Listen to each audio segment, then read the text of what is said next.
Student. आज का हमारा टॉपिक है हैव, हैज़ और हैड।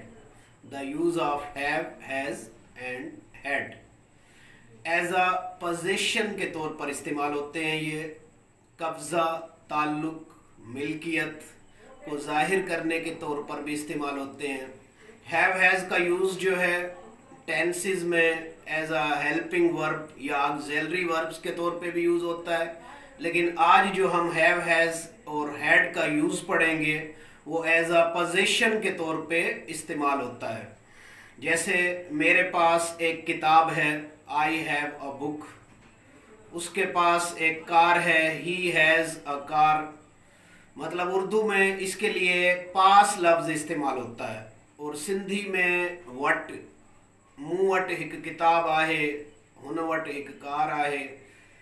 तो इस तरह पोजीशन के लिए, कब्जा, ताल्लुक या मिल्कियत को जाहिर करने के लिए हैव, हैज़, हैड का यूज़ किया जाता है। आइए आज के टॉपिक की तरफ चलते हैं और डिटेल से समझते हैं हैव, हैज़, हैड का यूज़। देखिए student, the use of have, has, had as position. सबसे पहले तो देखो ये आपको मालूम होना चाहिए कि हैव और हैज किन सब्जेक्ट के साथ इस्तेमाल होता है। I have, we have, you have, they have, boys have, plural कोई सब्जेक्ट हो उसके लिए हैव इस्तेमाल होता है। और जो ये नीचे के सब्जेक्ट हैं जिनको हम थर्ड पर्सन सिंगुलर कहते हैं, third person singular, he, she, it या कोई सिंगुलर नेम हो जैसे अली, इन सब के साथ हैज का इस्तेमाल होगा। और इनकी मीनिंग जो है उर्दू में पास की मीनिंग निकलती है ज्यादातर, पास, या सिंधी में वट, वट भी चेक हुआ है। देखिए इसका यूजेज समझ लेते हैं अब। Number 1, I have a book, मेरे पास एक किताब है। यहाँ पर हैव की मीनिंग जो है पास की मीनिंग देगा।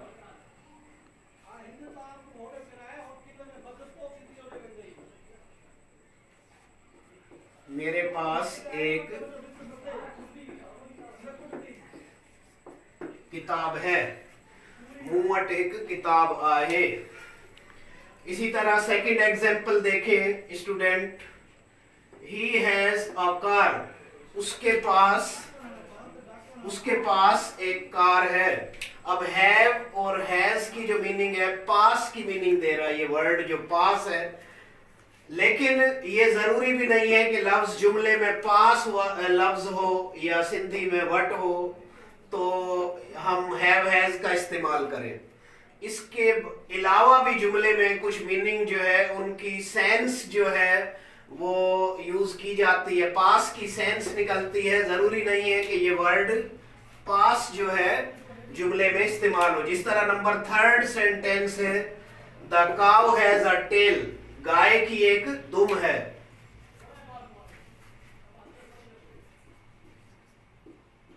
गाय की एक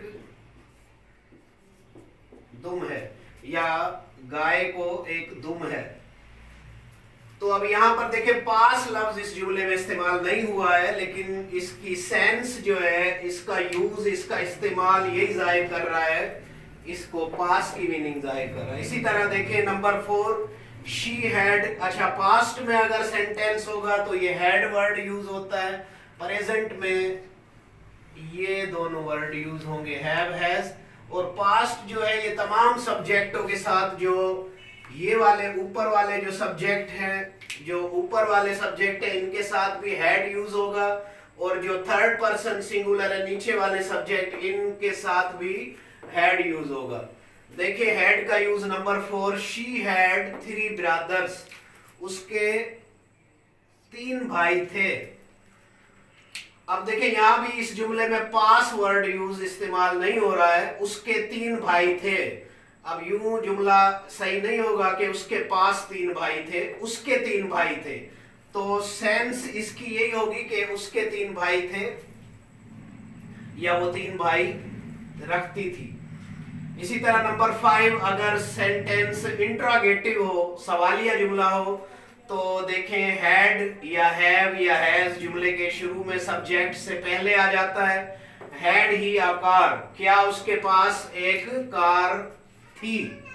हैड देखें ये शुरू में आ गया है, ये इंट्रागेटिव सेंटेंस की वजह से, इंट्रागेटिव सेंटेंस के लास्ट में क्वेश्चन मार्क सवालिया निशान भी लगता है, और हैव हैज हैड जो भी होगा वो जुमले के शुरू में आ जाएगा सब्जेक्ट से पहले। इसी तरह नेक्स्ट सेंटेंस है, देखिए he had nothing to eat, उसके पास खाने को कुछ भी नहीं था। ही हैड नथिंग, कुछ नहीं। नेगेटिव में नथिंग वर्ड भी यूज हो सकता है और नो वर्ड भी यूज होता है, वो मैं आगे चल के आपको समझाता हूं। He had nothing to eat, उसके पास खाने को कुछ नहीं था। Number 7, I had cold and fever yesterday, मुझे कल जुकाम और बुखार था।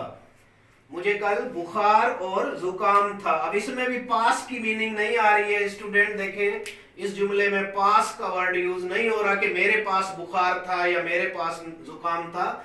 इसकी सेंस में जुमला इसी तरह बोला जाएगा कि मुझे कल बुखार और जुकाम था या नजला था। इसी तरह number 8, my house has 5 rooms, मेरे घर में 5 कमरे हैं। अब यहां पर हैज जो है, अब यहां भी देखें पास का वर्ड यूज नहीं हो रहा कि मेरे घर के पास 5 कमरे हैं, यूं नहीं होगा। मेरे घर में 5 कमरे हैं या मेरा घर 5 कमरे रखता है, कुछ इस किस्म की मीनिंग भी बाज दफा आ जाती हैं, लेकिन मेरे घर में 5 कमरे हैं। My house has 5 rooms. अच्छा, नेगेटिव अगर जुमला होगा तो देखें मेरे पास कोई किताब नहीं है। आई हैव नो बुक, मेरे पास कोई पेन नहीं है, उसके पास कोई पेन नहीं है। ही हैज नो पेन, तुम्हारे पास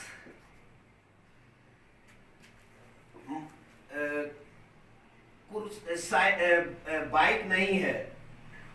यू हैव नो बाइक। तो इस तरीके से देखें, नेगेटिव अगर सेंटेंस होगा तो नॉट के बजाय नो वर्ड इसमें यूज होता है, क्योंकि नेक्स्ट जो है आगे ऑब्जेक्ट जो आ रहा है वो नाउन है, और नाउन से पहले हमेशा नो का यूज होता है और वर्ब से पहले नॉट का इस्तेमाल होता है। स्टूडेंट, उम्मीद है कि हैव हैज हैड का यूज आपको अच्छी तरह समझ में आ गया होगा। वीडियो पसंद आए तो लाइक कर दें और दूसरे दोस्तों को, स्टूडेंट्स को शेयर कर दें, और कोई मसला हो तो आप कमेंट्स में पूछ सकते हैं। कमेंट्स करें, इंशाल्लाह मैं उसका रिप्लाई करूंगा और कोशिश करूंगा आपको समझाने की, मसला क्लियर करने की। मिलते हैं नेक्स्ट क्लास में। थैंक्स।